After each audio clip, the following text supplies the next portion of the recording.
like that as a reliable source either.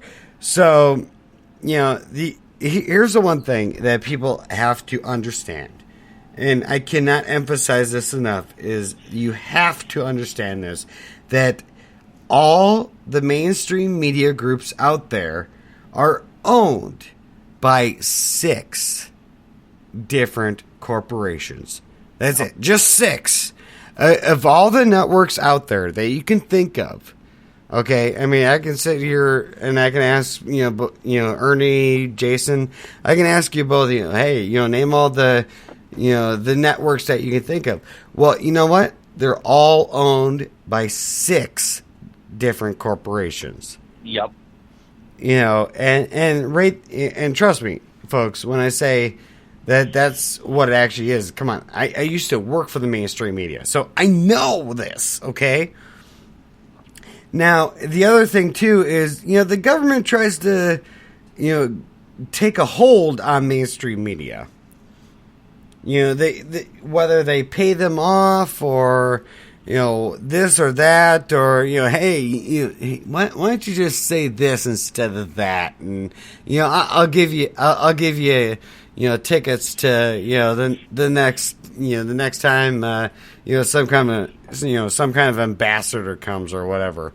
But the other thing too is that the mainstream media today, whether left or right, is targeting citizen journalism or citizen journalists. Yep. And they're doing that with SOPA or PIPA. And, in those terms, basically, they've kind of fallen off the wayside. A lot of people don't really remember what they are, but, it still is a factor. But, the fact is, even, Senator Dianne Feinstein of California, sorry, Ernie, but, I know. But even she had stated in a congressional hearing that when it comes to journalism, that the only person that you can decide that is a journalist is someone that goes to school and is educated and stuff like that. And now, granted, I will say that, look, Senator Feinstein, I have gone to school. I do have my associate's degree in mass communications. I have written for my college paper for at least 2 years. I do have stories that have been published on CNN. And trust me, I did not want it to be published on CNN, but hey, you're a journalist. You want to get published anywhere, Right. So, whether it got published on CNN or Fox News or whatever, hey, I don't really care as long as I got published. But and that's just these people are idiots, bro. Well, I understand. I understand they're idiots. But let me ask you both this question, and we'll go alphabetically here. Ernie, you're the first because you are an E. What, in your mind, is a journalist? A journalist is someone who has the capacity to collect information and pass on that information with honesty, integrity, and values, unbiased by the information that's coming in. That's belief of what a true journalist, reporter, whatever should be. And you can't. By the way, Ms. Feinstein, you don't teach that shit when you go to college and all these other credentials that people are forced to go through nowadays. That's something that's born within the person. It doesn't come with a piece of paper. Okay, so I guess I was a born journalist. Jason, let's go to you. What do you think is a journalist? I think a journalist is exactly what Ernie was talking about, and it's somebody that gathers the facts and actually presents the facts out there, and it's kind of, this is what we have found based on the evidence provided, and that's it. And then it's up for the people to decide what to do with that information at that point in time. Okay. Right. Okay. Well, and honestly, I will say that both of you are right, except you missed one key factor, Okay. and that is a journalist is someone. And it's very simple. Someone that writes to the mass population. So whether you're a blogger, whether you are an internet radio host, whether you do this or that, as long as your audience is to the entire world or country or whatever, to the mass population, you are considered a journalist. Which I will remind each and every one of you out there listening is the only occupation that is protected by a constitutional amendment, i.e., the First Amendment, the freedom of the press. Now, John F. Kennedy stated that, a well-informed public can, basically rule itself. Now, would you guys say that we are a well-informed public? Okay, we got Ernie laughing here. If you actually do your diligent research, I would say yes. But as far as what's milled out of the entertainment industry, which isn't news, it's really entertainment. Exactly. No, not at all. It's all controlled. Yes, because a few black people, boycotting, the Oscars, that is definitely newsworthy right there. Oh yeah. I mean, come on, really? I mean, okay, yeah, all right. So racial tensions are high in the U.S. Granted, okay, I'll give you that, but you have to boycott the Oscars. I mean, now me personally, I don't watch any of those award ceremonies or anything like that because really, most of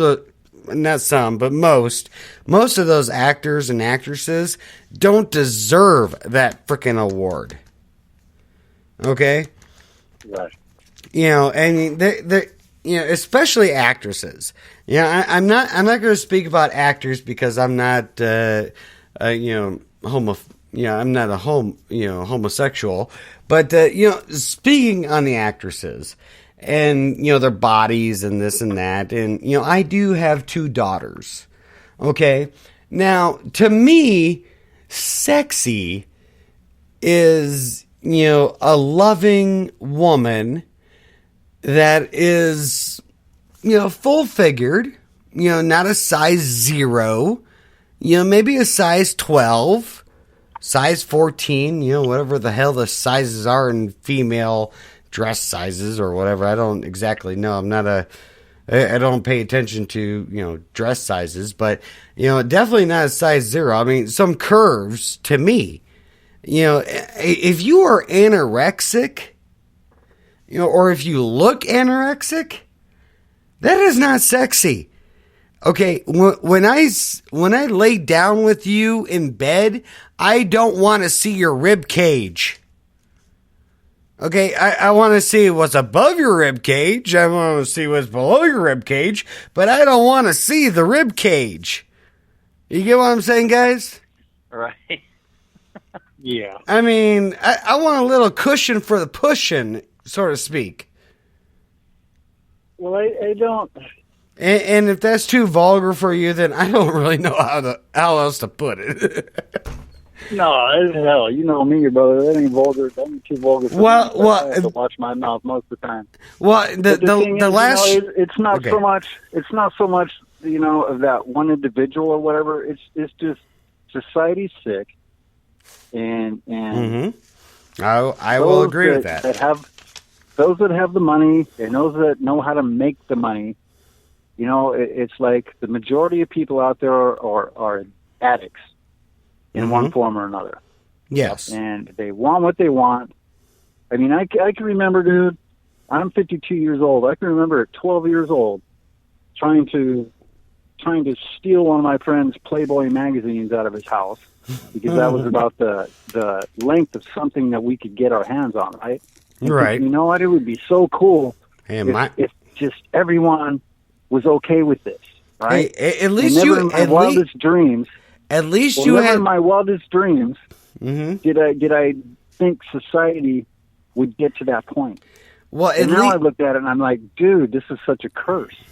Well, at least you had Playboy. All I had was the Sears and J.C. Penney catalog. Oh my God. I mean, at least you got to see nudity, but and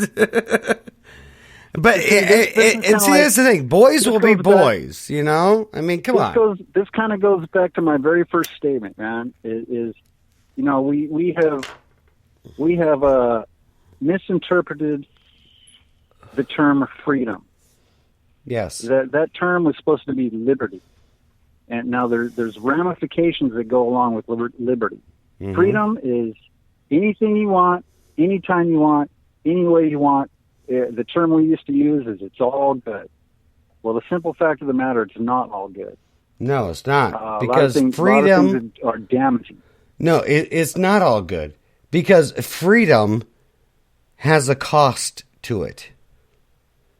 Right. If you understand the term of freedom to be liberty. Yeah, well, freedom. What the framers meant. Look, and here's the thing: freedom and liberty. You know, whether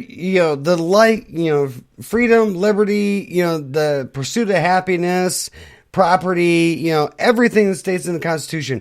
It all has a cost, and that cost is American blood. Okay, our forefathers bled for this. Our forefathers died for this. And here we are in 2016, and freedom is just, it's almost like a 4-letter word. Yeah. Yeah. I mean, it's sad. I know it's sad. I mean, go ahead. Well, you know, the framers intended all of this upon a well-educated, self-guiding public, right? As soon as it's like a scaffolding that our forefathers built for us, and as soon as you start taking pieces of that scaffolding out, the whole thing is going to crumble down. So you can grasp on one side of it all you want, but if you don't have the other ones into place, you lose the balance. And then things become top heavy, and then everything changes.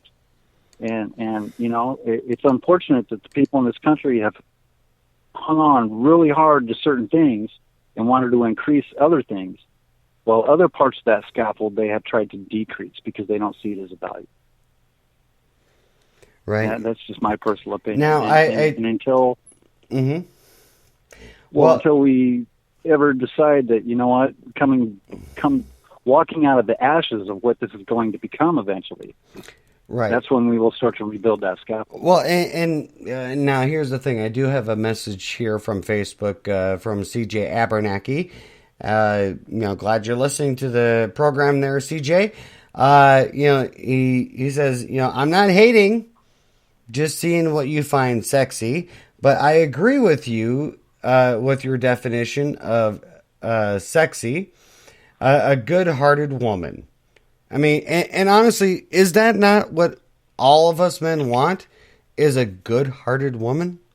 Yeah. Who the hell cares what she looks like? As long as she loves you, and in good and bad times, in sickness and health, till death till she parts, forsaking all others, then what's the problem? Yeah. I tell you, my girlfriend might be listening, so I want to be very careful. Hey, look, my wife is a size 14, so I think she is sexy as hell. If there's a woman out there that's a size 0 or size 1 or whatever, I may look and hey baby, how you doing? But here's the thing: is when you look at those women that are size 12, size 10, whatever. Whatever size, if they're in the double digits, odds are, one, they've had children before. Odds are. And two, it doesn't mean that, because of their, body size that they're, undesirable, because I'm sure, whatever they quote unquote